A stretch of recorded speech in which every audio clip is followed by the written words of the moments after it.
Tricolores de toda a terra, está no ar o seu Resenha Express, a sua resenha de todo dia, de toda manhã, de toda tarde, a sua resenha que acontece a qualquer hora, trazendo informações para vocês de Fluminense, tempos difíceis, né? Muito difíceis para ser tricolor, mas a gente não abandona nunca o nosso Fluminense. A gente pode ficar triste, pode ficar chateado, pode momentaneamente se ausentar, mas o nosso amor, a nossa paixão nunca termina. E é aquela, levanta, sacode a poeira e dá a volta por cima, né? É o que nos resta e a gente vai trazer aqui para vocês algumas informações de Fluminense, alguns desdobramentos da derrota do último sábado para o Botafogo, enfim, um número alarmante da gestão Mário Bittencourt que a gente também vai trazer para vocês aqui. Fica aí que está começando o seu Resenha Express.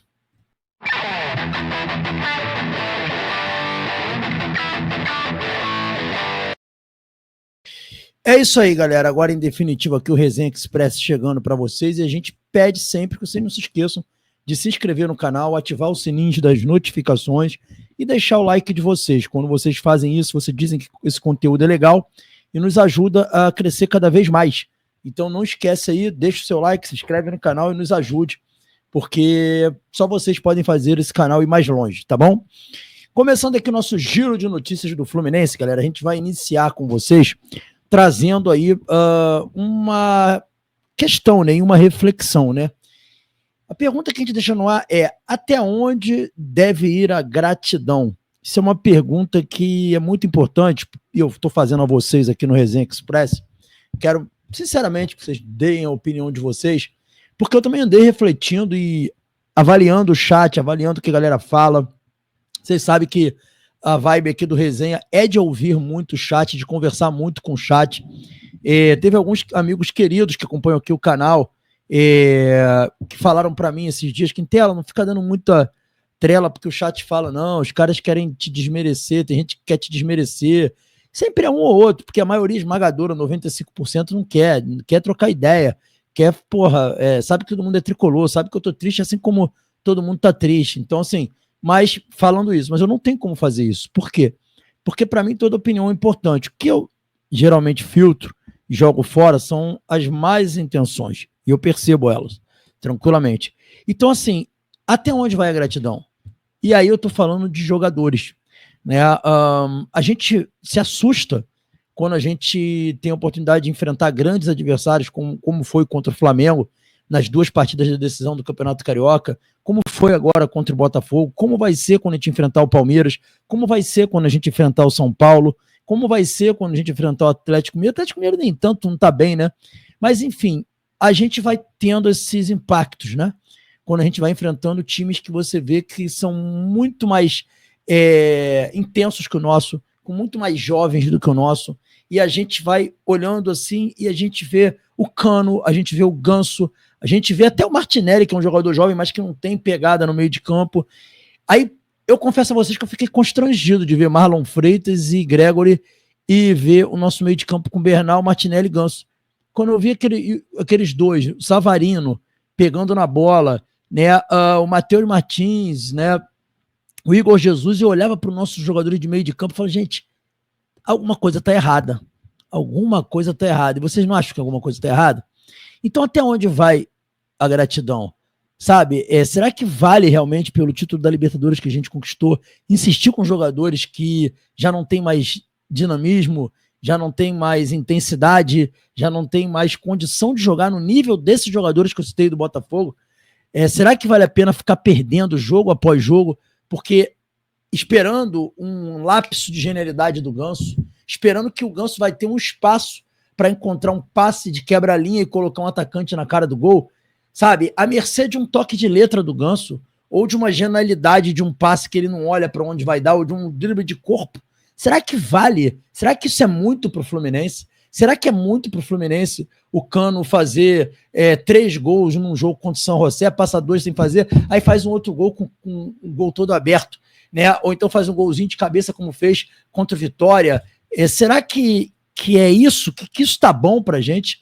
Então fica essa reflexão aqui nesse Resenha Express de hoje, né?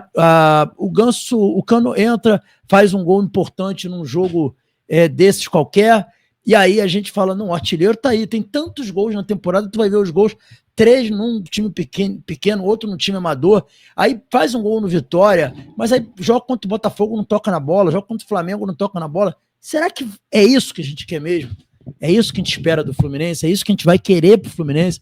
Sabe, às vezes eu fico pensando nisso, como a gente pode estar atrasado no tempo e aceitando essas coisas por conta de gratidão, por conta do que esses jogadores foram no passado.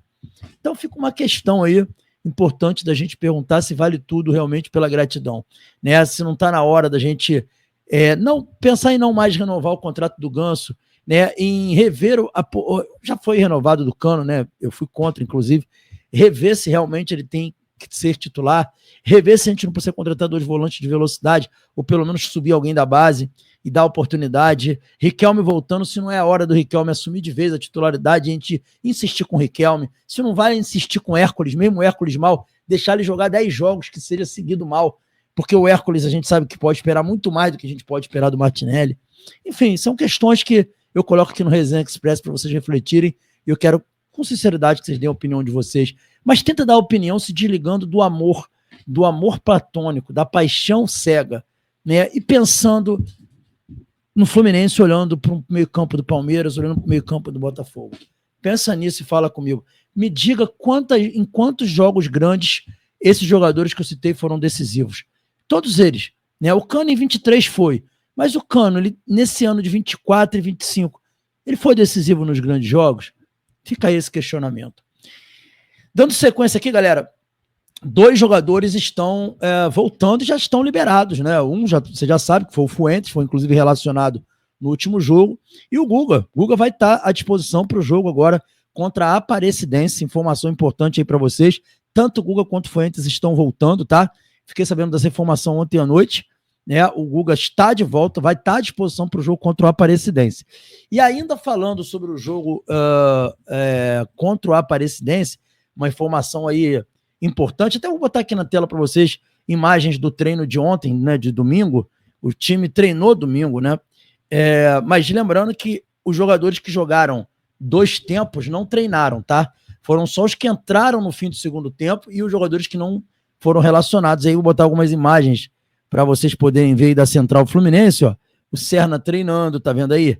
Aí tem aqui também o Keno, tem o Guga, sabe? Aí tem o Lima. Foram jogadores que ou jogaram pouco tempo no último jogo ou que não entraram em campo.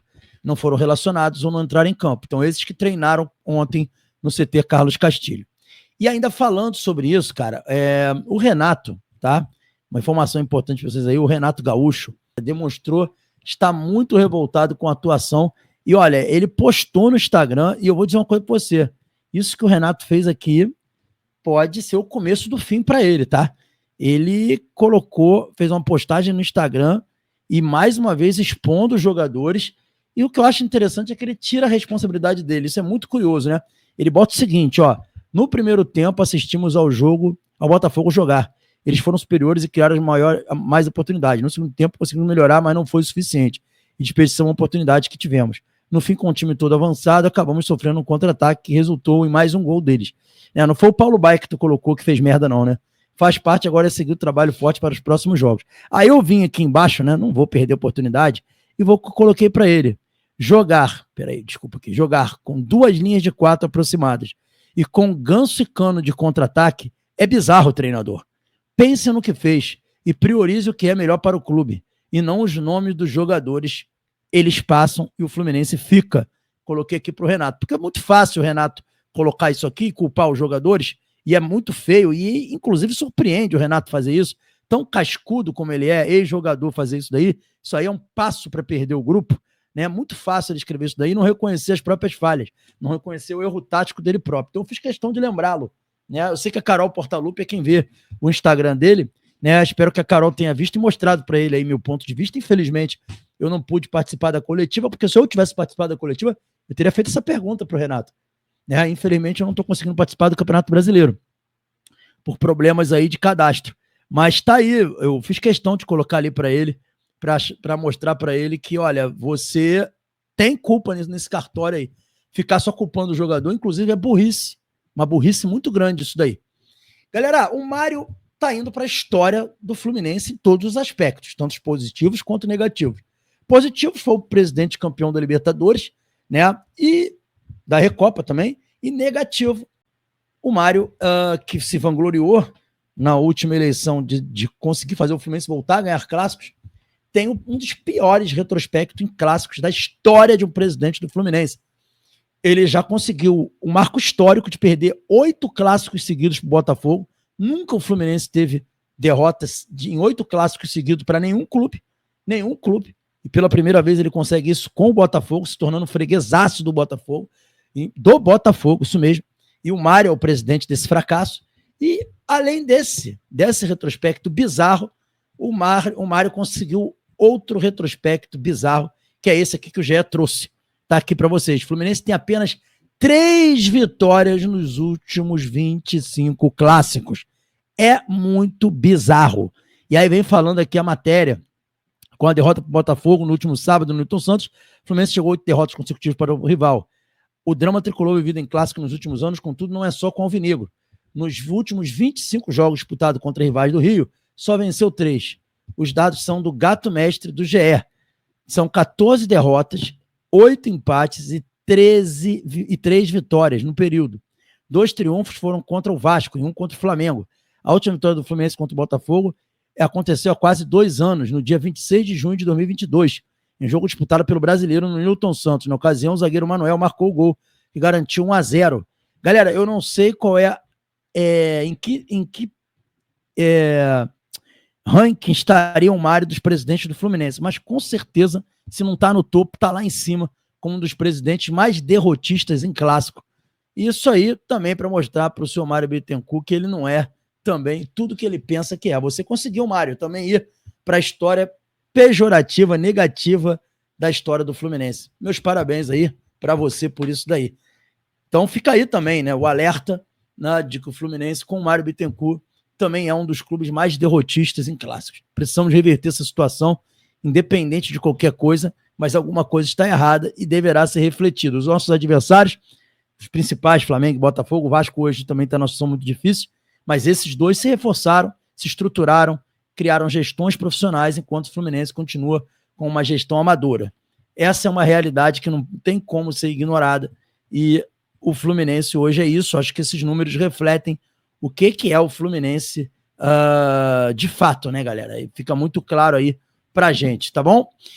Lembrando a vocês que hoje tem o Bate-Papo Tricolor às 21 horas, fica o convite para vocês participarem do nosso bate-papo de toda segunda-feira. A gente vai abordar essa derrota, mais uma derrota cachapante do Fluminense e muito mais. Saudações tricolores, fiquem com Deus e até a nossa live de 21 horas ou algum vídeo que possa pintar durante o dia, caso surja mais alguma notícia do Fluminense. Valeu!